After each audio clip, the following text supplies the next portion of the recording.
Neste momento, a dura vingança dos nossos por Kiev. Moscou chora, a capital da Federação Russa está no cerco implacável dos nossos. Isso precisa ser visto. O Irã apelou urgentemente à Ucrânia, Teherã ataca Kiev, agora abertamente. Choque total. A ponte da Crimeia na expectativa de eventos explosivos. Os nossos invadiram duramente a península. Luhansk é o próximo. É difícil de acreditar. Fim dos Shahed. Ninguém no mundo tem uma defesa aérea assim. O momento do triunfo de Zelensky e Fedorov ao vivo. A Finlândia entra em guerra contra a Rússia. Não faz mais sentido esconder. Tudo isso em nossa edição Ponto Infernal. Moscou em chamas, Putin está de luto. Os nossos atacaram duramente a capital da Federação Russa. O cerco mortal de drones ucranianos deu um show ao vivo. Explosões tão fortes que nem os bunkers mais resistentes aguentam. E depois deles, uma destruição visível do espaço. Moscovitas em choque total, a Ucrânia não espera mais e entra na Federação Russa com tudo. E além disso, o bloqueio total do mundo. Putin, em pânico, assinou um decreto. Será que realmente chegou o momento em que Moscou é riscada dos mapas? Seja o primeiro a saber. Um dos ataques mais longos a Moscou em toda a guerra. O ataque à capital russa dura mais de 24 horas. Pela primeira vez na memória do Kremlin, a Ucrânia lançou mais drones contra a Rússia do que a Rússia contra a Ucrânia. O ataque de drones a Moscou continua por várias horas. 16 drones das Forças Armadas da Ucrânia foram abatidos ao se aproximarem da cidade. Ao mesmo tempo, as sirenes de alerta aéreo não foram acionadas nem em Moscou, nem na região. Sergei Sobyanin informa pessoalmente sobre a situação dos drones na capital russa. Mensagens alarmantes no canal do Telegram do prefeito são atualizadas mais rápido que as notícias. 9h19. As Forças de Defesa Aérea do Ministério da Defesa destruíram 4 drones que voavam para Moscou. Especialistas de serviços de emergência estão trabalhando no local da queda dos destroços. 9h34. O ataque de 14 drones foi repelido pelo Sistema de Defesa Aérea do Ministério da Defesa. Especialistas de serviços de emergência trabalham no local da queda dos destroços. 9h43. 8 drones que voavam para Moscou foram destruídos. Especialistas de serviços de emergência estão trabalhando no local da queda dos destroços. Putin está escondido em um bunker em Valdai. A elite de Moscou está sendo evacuada às pressas da capital. E os militares estão trazendo para o Kremlin toda a defesa aérea que existe. Como resultado, no momento, existem cerca de 100 torres para sistemas de defesa aérea Pantsir ao redor de Moscou. Isso é quase o dobro do que protegia a capital russa em 2025. No total, um anel de defesa aérea de 50 quilômetros foi criado ao redor de Moscou. Mas mesmo ele não consegue lidar com o ataque massivo das Forças Armadas da Ucrânia. Os fogueteiros russos abatem drones diretamente sobre áreas residenciais. Moradores de Vnukovo, perto de Moscou, reclamam das canhonadas intermináveis de explosões e destroços caindo sobre suas cabeças. Deixa eu mostrar, explodiu em algum lugar por aqui e ali também. Atrás daquele prédio tem uma pedreira escavada e é lá que ficam os silicatos e eles estavam filmando lá, mas explodiu por aqui. Os moradores da cidade russa de Volgogrado também não conseguem dormir à noite. Minhas mãos estão tremendo. A defesa aérea na cidade não para nem por um segundo. Os moradores locais fazem transmissões ao vivo de porões e banheiros. Vocês façam o que quiserem, mas eu vou ficar aqui no banheiro. Parece que desta vez a usina termoelétrica local e a refinaria da Lukoil, situada ali perto, não sairão ilesas. Já está amanhecendo e eles continuam voando por aqui sem parar. Durante o dia, após um ataque massivo ao território russo, é a vez de Novorossiysk. Moradores relatam a ação da defesa aérea e uma fumaça branca é vista vindo do porto. O Kremlin perdeu 2 de seus navios durante o fim de semana. Agentes da nossa inteligência militar conseguiram atingir a balsa Slavianin e o navio Avangard, que eram a base da travessia de balsa de Kerch e tinham um papel crucial na logística naval do inimigo. Especificamente, tratava-se do transporte de armas, equipamentos militares, munições e combustível. Essas balsas já foram atacadas antes, em anos anteriores, e em 2024 também atacaram especificamente a balsa Slavianin, ou seja, houve algum dano nesse sentido, e dizem que aparentemente essas balsas Slavianin e Avangard eram as últimas capazes de transportar vagões-tanque de uma margem, ou seja, da região de Krasnodar para outra margem, em Kerch, na Crimeia. Os ocupantes não terão paz nem na terra, nem na água, nem no ar. Drones das Forças Armadas da Ucrânia também visitaram aeródromos militares de Putin neste fim de semana. Assim, em Maikop, o aeródromo de Kanskaya foi atacado.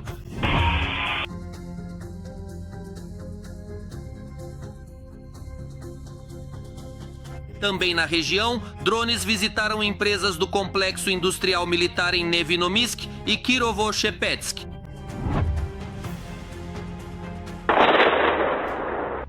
Como resultado, em vez de combater ativamente os drones ucranianos, o Kremlin passou a lutar contra a disseminação de informações sobre os ataques.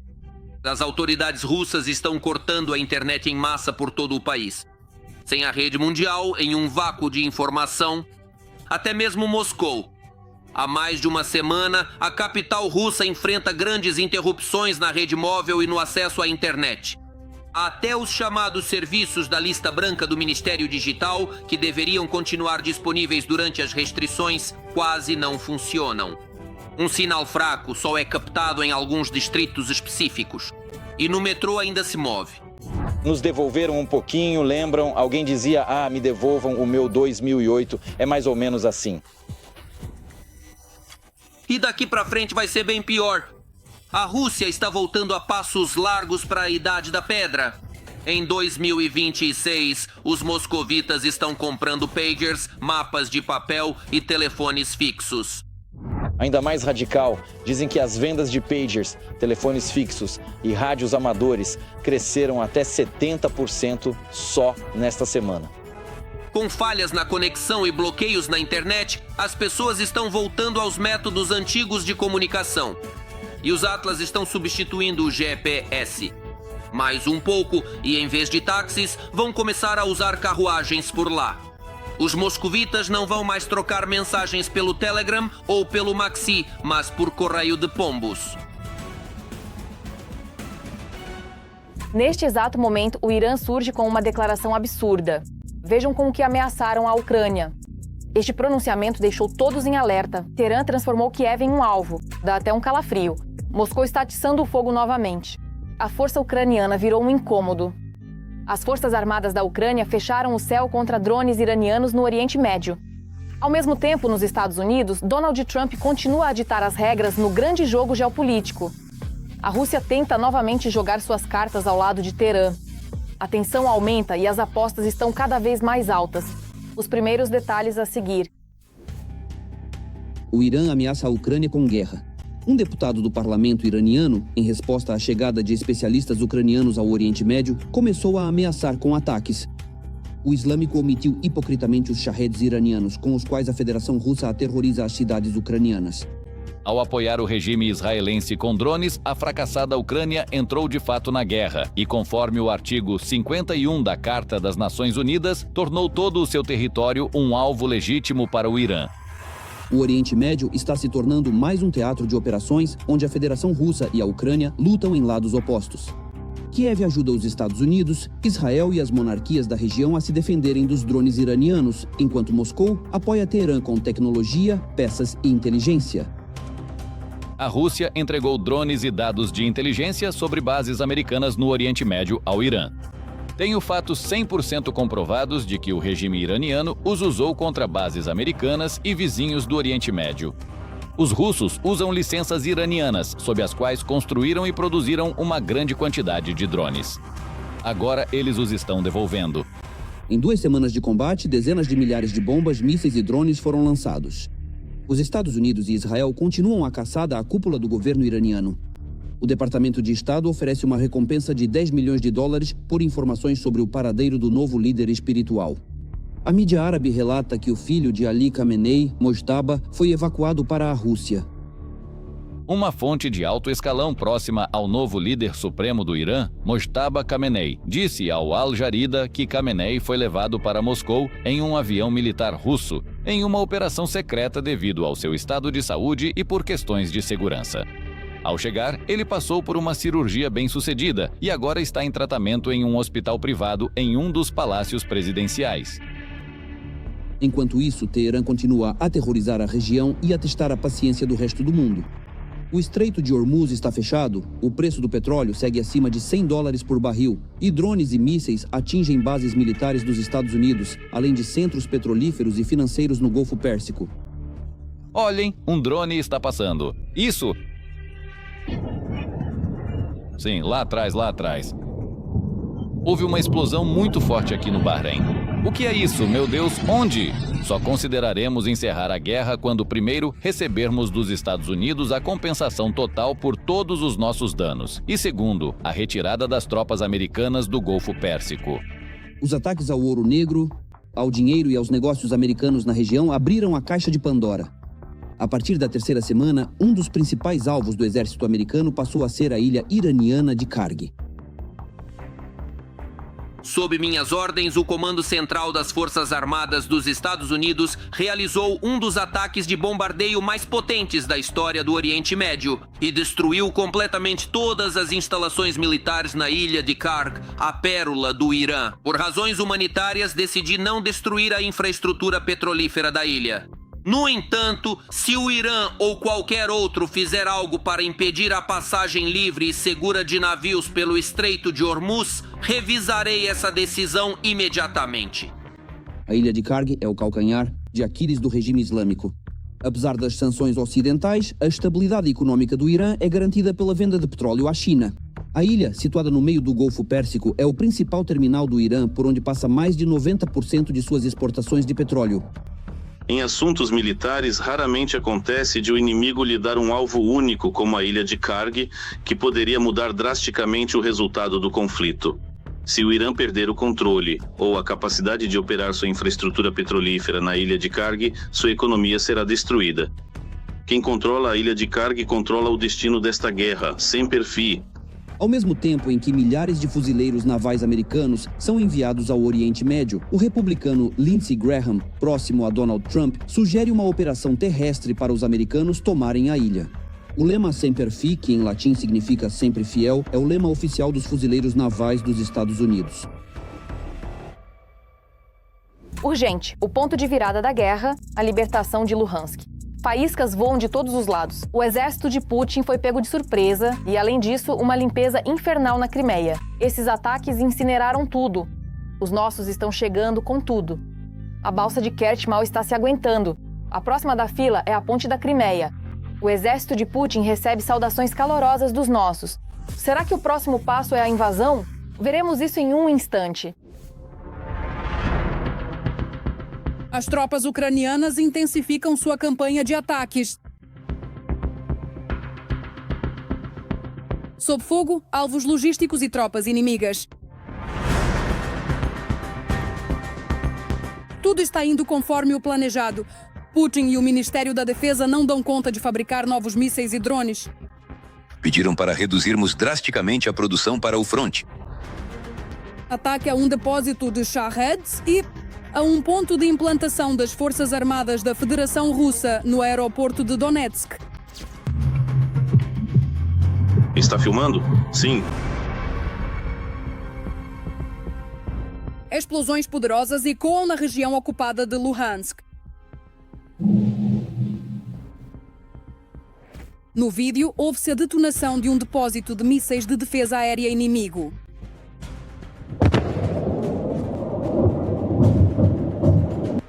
Que os ocupantes mantinham bem ao lado de uma área residencial em Dolzhansk, Sverdlovsk. Moradores locais relataram o ocorrido. Membros da resistência nos territórios ocupados do Donbas ajudaram diretamente nesses ataques precisos. Então vocês vendem a pátria por migalhas, seus vermes imundos? Por que estão filmando e postando isso? Por que estão passando informações? Enquanto os russos atacavam cidades ucranianas, as forças de defesa atingiram vários alvos na Crimeia anexada.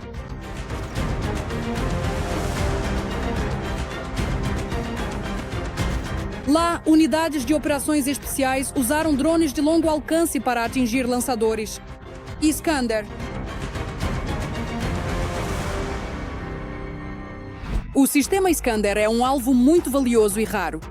O lançador estava pronto para atacar a Ucrânia. A tripulação estava por perto.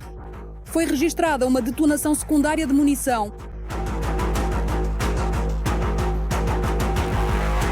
Vários drones atingiram com sucesso um depósito de Iskanders no vilarejo de Kurortne. Um Iskander custa ao exército russo cerca de $700 mil e a versão de exportação 2,2 milhões. O Kremlin está em choque, pois agora a defesa aérea russa não consegue interceptar o Flamingo. Atualmente podemos produzir cerca de 3 por dia. O Flamingo é um míssil único, desenvolvido por ucranianos. Ele é bem grande, com 7 metros de envergadura e uma ogiva de cerca de 1 tonelada. Ela é lançada de uma plataforma terrestre e pode voar até o alvo em altitudes bem baixas. Podemos usar o Flamingo para destruir consequentemente os lançadores desses mesmos Iskanders. Hoje temos, simplesmente, uma espécie de tsunami de notícias positivas sobre a destruição pelas nossas estruturas das forças de defesa de vários locais, incluindo centros logísticos russos e também, aliás, lembrando, de lançadores de Iskanders. Os valentes defensores ucranianos estão destruindo o inimigo também no mar. Eles atingiram 2 embarcações militares. O ferroviário inimigo Slavianin foi desativado e o navio Avangard foi danificado. Eles eram os principais elementos da travessia de balsa de Kerch e transportavam armas, equipamentos militares e munições. Ponte de Kerch, prepare-se! Olha lá, tem outro lá no alto. Olha outro. À direita, à esquerda, em todo lugar. Olha só, caramba, foram em direção à Bahia. Explodiram a Bahia. As forças de defesa continuam transformando o equipamento russo em sucata. Os ocupantes ficaram sem a estação de radar Nebo-U na região de Gvardiisk, na Crimeia. Perto de Sadov, na região de Donetsk, o radar do sistema S-300 foi destruído. No Donbas, postos de comando e observação em Vukhlehirsk, Hrabovsk e Kermenchik foram atingidos. As forças de operações especiais da Ucrânia continuam destruindo alvos inimigos para impedir a guerra russa. Nossos defensores avançam com confiança para retomar todas as terras que o ditador Putin ocupou. A Ucrânia acaba de dar um grande salto na defesa do seu espaço aéreo. O que nossos militares e engenheiros lançam já é chamado de nova era da defesa antiaérea. Um escudo multinível que bloqueia o céu contra os ataques russos. Zelensky deu um sinal claro. As linhas de produção operam sem parar. A máquina de defesa está ganhando um ritmo frenético. A Romênia está acompanhando esse ritmo. Contaremos mais sobre isso em instantes. É o fim dos Shahed inimigos. A Ucrânia lança uma nova arma contra os drones kamikaze. Os drones interceptadores ucranianos tornaram-se um verdadeiro sucesso mundial. Mais países do Golfo Pérsico estão interessados no sistema ucraniano contra drones. Dizem que a Arábia Saudita negocia com a Ucrânia um grande acordo de armamentos. E este está longe de ser o primeiro país interessado. A Ucrânia enviou drones interceptadores e especialistas à Jordânia para proteger bases dos Estados Unidos. Hoje, ninguém no mundo tem mais experiência no combate a drones iranianos do que Kiev. O drone interceptor ucraniano Sting é um dos meios mais eficazes para derrubar os Shaheds. A porcentagem de seus acertos bem-sucedidos é de quase 90%. Mas agora, haverá ainda mais Shaheds russos destruídos. Uma empresa ucraniana começou a produzir em série os interceptores Air Baby, e a sua tarefa é justamente alcançar e destruir o drone inimigo. A essência dos princípios físicos de funcionamento de todos os drones interceptores é praticamente a mesma. A estação de radar guia o operador até o drone, ou seja, até aquele que está sendo interceptado no momento, de forma precisa. O operador estabelece contato visual e depois o drone interceptor faz o seu trabalho. Na guerra moderna com os baratos Shaheds russos, os próprios drones estão se tornando a principal defesa aérea, pois têm uma grande vantagem. Os americanos podem produzir atualmente apenas 600 unidades de mísseis para os Patriots por ano e 60 mil drones interceptores podem ser produzidos. Estes são meios de contra-ataque baratos, eficazes e fácil. geralmente modificáveis conforme a situação. E mesmo os países que têm os melhores sistemas de defesa aérea acabam percebendo que esta não é a melhor opção de defesa. 60 a 65 mísseis são produzidos mensalmente pelo maior fabricante de Patriots, a América. Portanto, é claro que esses estoques serão esgotados por qualquer país, não importa quantos mísseis existam, não serão suficientes na luta contra os Shahed iranianos.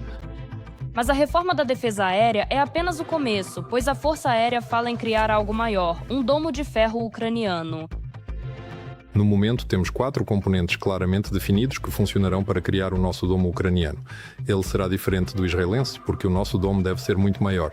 Em comparação com o nosso domo, digamos, o domo israelense é uma manchinha, puramente em termos de tamanho, quero dizer. Por isso, é possível saturar uma mancha com mísseis caros, mas é impossível saturar o nosso domo com, digamos, mísseis tão grandes como o Patriot ou o Iris. Mas será que este domo será realmente melhor do que o israelense e de que forma exatamente? Em termos militares, isso é chamado de Sistema Unificado e Integrado de Defesa Aérea. Ou seja, a essência da ideia se resume em combinar todos os meios de observação e detecção de alvos inimigos com os meios de interceptação.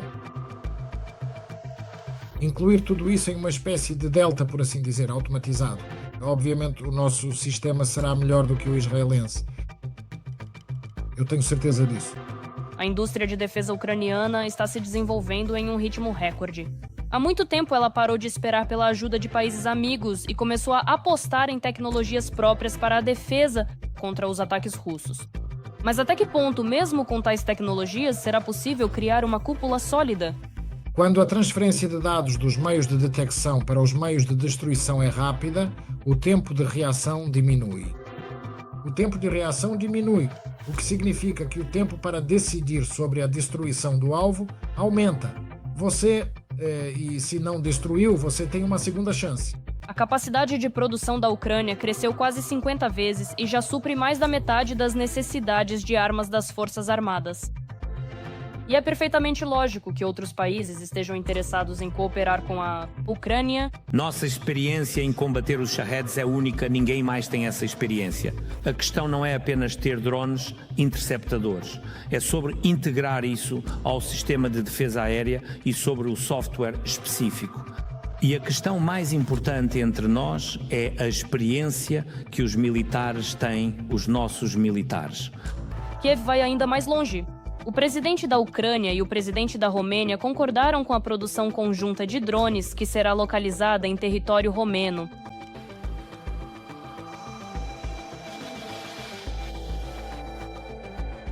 A Ucrânia está criando uma nova proteção para o céu.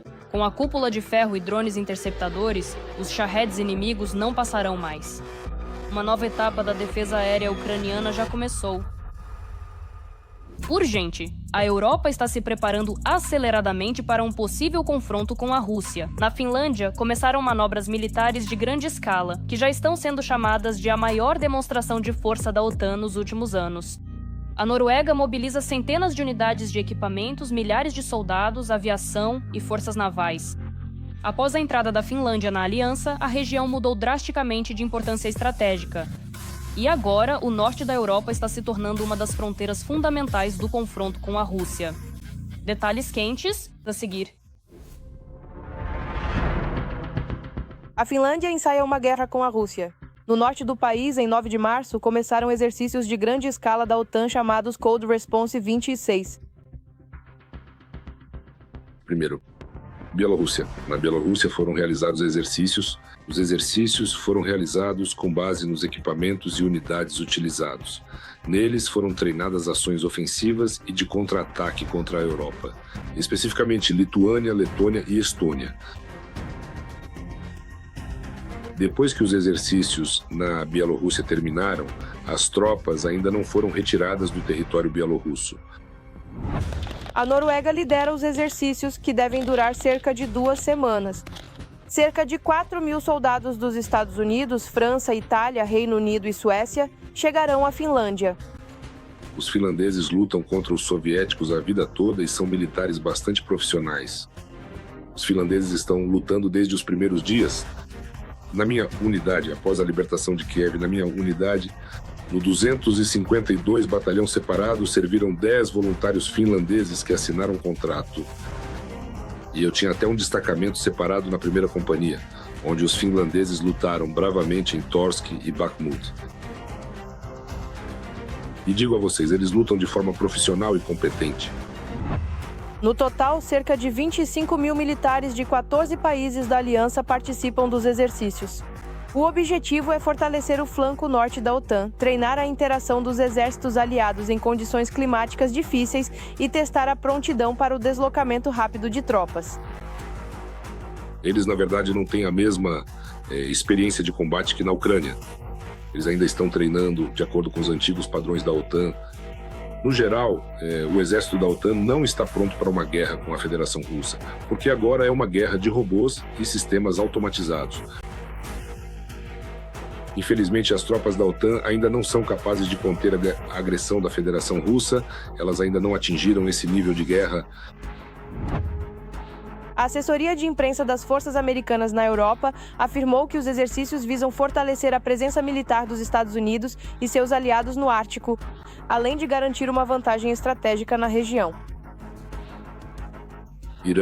Israel decidiu lutar contra o Irã, os Estados Unidos apoiaram Israel e praticamente todo o exército, a maior parte do exército americano e da União Europeia, está agora lutando contra o Irã. A questão então é, por que Trump tem essa política tão lenta em relação aos russos? Putin é um ditador ainda pior do que aquele que agora já faleceu no Irã. E se Trump tivesse nos apoiado, não com essa política lenta junto com a União Europeia, mas nos desse todas as forças e meios necessários, já teríamos derrotado a Rússia e encerrado esta guerra em 2023. Os exercícios militares na Finlândia tornaram-se mais frequentes ultimamente.